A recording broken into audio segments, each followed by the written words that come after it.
हे guys, Yashika Bhanu channel में आप लोग का स्वागत है। कल के वीडियो में मैंने आपको बताया था कि भाई जो बच्चे हैं वो रात में क्यों रोते हैं, और आज के वीडियो में मैं आपको बताने वाला हूँ कि जो बच्चे हैं वो रोते क्यों हैं यार। दोस्तों, मेरे यहाँ यशिका 2 महीने की हो चुकी है। 2 महीने पहले मेरी बच्ची ने जन्म लिया था। मैं अपनी बच्ची का एक्सपीरियंस आप लोगों के साथ शेयर कर रहा हूँ कि आखिर बच्चे रोते क्यों, ठीक है। तो दोस्तों देखिए, जब बच्चे पैदा होते हैं तो सबसे पहली बात तो उनका रोना बहुत ज़्यादा ज़रूरी होता है। अगर बोलते हैं बच्चे नहीं रोते हैं तो ऐसा माना जाता है कि बच्चे में शायद जान ना हो या बच्चे गूंगे हो सकते हैं, तो बच्चों को रोना सबसे ज़्यादा बहुत ज़रूरी होता है।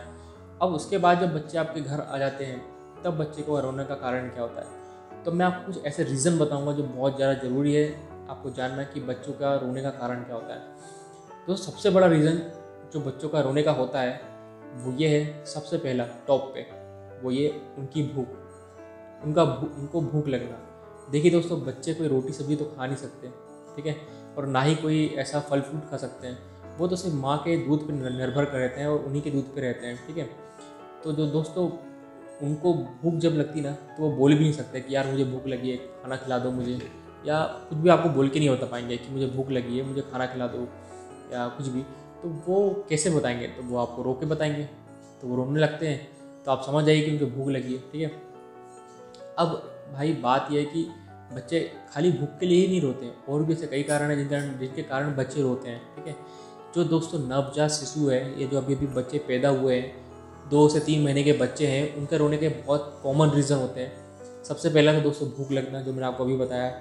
अगर बच्चे को भूख लगी है तो तुरंत वो रो देगा और रो करके आपको बता देगा कि मुझे भूख लगी है।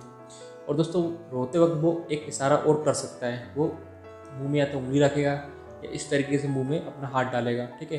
दोस्तों हमारी यशिका जब छोटी थी तो जैसे जैसे वो थोड़ी बड़ी होती गई तो जब उसको भूख लगती थी तो वो ऐसे हाथ में उंगली मतलब हाथ रख लेती थी, तो हम समझ जाते इसको भूख लगी हुई है, ठीक है। तो दोस्तों एक रीज़न तो हो गया भूख। दूसरा दोस्तों रीज़न ये है दोस्तों, कई माँ बाप ऐसे हैं जब नए बच्चे पैदा होते हैं तो उनसे संभलने नहीं जाते हैं, मतलब बच्चे जो होते हैं संभाल नहीं पाते हैं वो। कई बार माँ बाप अकेले रहते हैं तो वो उन्हें संभालने के लिए कि वो रात में चैन की नींद नहीं सो पाए, जैसे हम लोग ने सोचा था, तो क्या करते हैं माँ बाप उनको बच्चों को डायपर बनाने लगते हैं, ठीक है। तो दोस्तों यहाँ पे जब आप डायपर पहनाते हो तो डायपर की कंडीशन होती है कि भाई उसको इतने से इतने घंटे तक आप यूज़ कर सकते हो, लेकिन सही मायने में देखा जाए तो डायपर को ज़्यादा यूज़ नहीं करना चाहिए।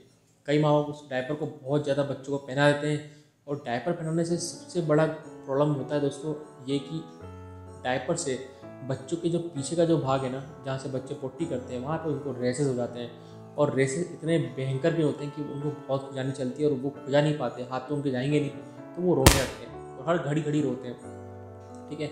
दोस्तों अब इसका मतलब ये नहीं कि पैम्पर आपको नहीं पहनाना, पैम्पर आपको पहनाना है, बस हिसाब से पहनाना है। जब आपको कहीं बाहर जाना है तब पहनाइए, रेगुलर में मत पहनाइए। और अगर आप रेगुलर भी पहना रहे हैं तो जैसे ही बच्चे पोटी करते हैं तो उसके थोड़ी देर बाद आप उसको पैम्पर को उतार के आप फेंक दीजिए, दूसरा पहना लीजिए, आप उसको साफ़ करके नॉर्मल रखिए, ठीक है। तो दोस्तों दूसरा रीज़न है पैम्पर, ठीक है। अगर आप पैम्पर पहनाती है बच्चे के मुझे रेसेस होते हैं तो भी बच्चा रोएगा। अब दोस्तों तीसरा कारण बच्चे रोने का, जब बच्चे एक रूम में होते हैं ना दोस्तों, या एक हॉस्पिटल में होते हैं, और अचानक से जब बच्चे दूसरे इन्वायरमेंट में आते हैं, यानी कि मान लो अगर आप इस रूम में अभी हो, अचानक से दूसरे रूम में चले जाओगे, तो बच्चा जो है इन्वायरमेंट को एकदम से कैप्चर नहीं कर पाता, तो कभी कभी बच्चे उस इन्वायरमेंट में भी वो बच्चे रो देते हैं, ठीक है। एक कारण ये भी है रोने का। और दोस्तों मैं आपको और रीज़न बताता हूँ बच्चों के रोने का, जो हमारी यशिका के साथ हुआ, जो हमने एक्सपीरियंस किया है। और वो दोस्तों देखिए, अगर मौसम गर्मी का हो, ठीक है, या ठंड का हो, तो बच्चों को उस हिसाब से रखना चाहिए। कई लोगों के दिमाग में ये होता है कि यार बच्चे पैदा हुए और बस उसको उड़ा दो, पूरा का पूरा टोपा पहना दो, एकदम हाथ में ग्लोव्स पहना दो। ये करते तो एकदम सही है, लेकिन ये मौसम देख के काम नहीं किया जाता। अगर आपका मौसम ठंडा है तो आप ऐसा करो ज़रूर, लेकिन अगर आपका मौसम गर्म है और आप उस वक्त बच्चे को सब पहनाओगे ना, तो बच्चे को गर्मी तो लगेगी, उसका टेम्परेचर भी बढ़ जाएगा, इवन उसको बुखार का टेम्परेचर लग जाएगा, ठीक है। आप ऐसा ना करें। तो बच्चों को दोस्तों टेम्परेचर का बहुत असर पड़ता है। अगर बच्चों को थोड़ा भी शरीर में कहीं पर चिपचिपा लग रहा है ना, तो बच्चा रोएगा, मतलब उसको शरीर में अगर कहीं भी अनकंफर्टेबल लग रहा है। जैसे कि दोस्तों देखिए, अभी अपन बैठे हैं और यहाँ पे अगर मैं थोड़ा सा भी यहाँ पे कहीं पे भी एक पानी की बूंद डाल दूँगा तो पानी की बूंद मेरे को अजीब सी लगेगी, कुछ देर बाद मैं उसको भिगाने लगूंगा या शर्ट उतार के फेंक दूंगा। तो मैं कर सकता हूँ, लेकिन बच्चे नहीं कर पाएंगे। तो बच्चे जब बहुत देर एक ही पोजीशन पर लेटे होते हैं तो उनकी पीठ में कभी कभी पसीना आ जाता है, ठीक है, मौसम के हिसाब से, या मौसम के हिसाब से आप उसे बार बार उसके बच्चों को साफ़ नहीं करते तो उससे उनके चेहरे में, हाथ पैर में मॉइस्चर बैठ जाता है, इससे उनको एक चिपचिपापन लगता है, ठीक है। कई बार बच्चे दूध पीते पीते उगल देते हैं और हमें पता नहीं चलता, जिससे उनकी पीठ में पीछे पीछे पूरा गीला हो जाता है। तो ये कुछ कारण हैं जिनके कारण बच्चों को अनकंफर्टेबल फील होता है और बच्चे रोना चालू कर देते हैं कि या हमें अच्छा नहीं लग रहा, हमारे कपड़े वपड़े चेंज कर दो या हमें साफ़ सुथरा कर दो, ठीक है। दोस्तों सबसे बड़ा रीज़न इसके बाद जो मैं आपको बताने वाला हूँ ये कॉमन है। जैसे मैंने आपको पहला रीज़न बताया था कि बच्चे को भूख लगती है तो बच्चे रोते हैं, और अभी जो रीज़न बता रहा हूँ दोस्तों ये सबसे मेन है, ये कॉमन है, सब में होता है। और वो रीज़न दोस्तों ये है कि बच्चे को सुसु और पोटी लगना, ठीक है। दोस्तों जब भी बच्चे को सुसु और पोटी लगेगा ना तो बच्चा कन्फर्म है कि आपका बच्चा रोएगा ही रोएगा। अब बच्चे को सुसु पोटी लगते वक्त वो रोता क्यों है, ये कोई बहुत बड़ी बात नहीं है, कोई रीज़न नहीं है।